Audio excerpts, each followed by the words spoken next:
What if the software is so buggy it cannot be tested at all? This is a common issue which normally software team normally faces most of the time. The whatever the build which is given by the development team is not up to the mark most of the time, and initial stages the software will be of so much buggy.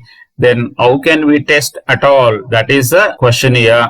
Then how will you answer this question? The first thing we should do here is whatever the build if they give by the development team, first thing we have to do is whatever the buggy it may have, what we should do is we should identify or list all the blocking or critical issues in the first place itself and report it back to the development team. That is the first thing as a tester we should do.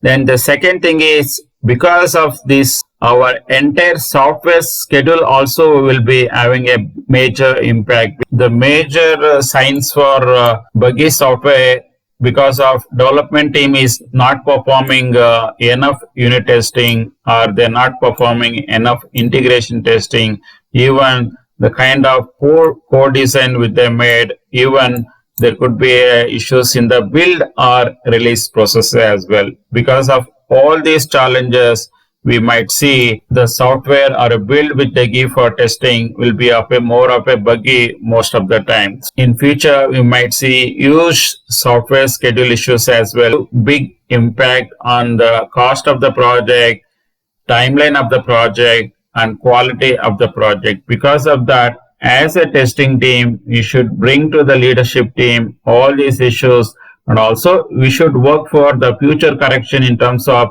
bringing high number of unit testing, having a good integration testing mechanism, and having a good designs as well, plus fixing all build and release related processes as well. This is how you should explain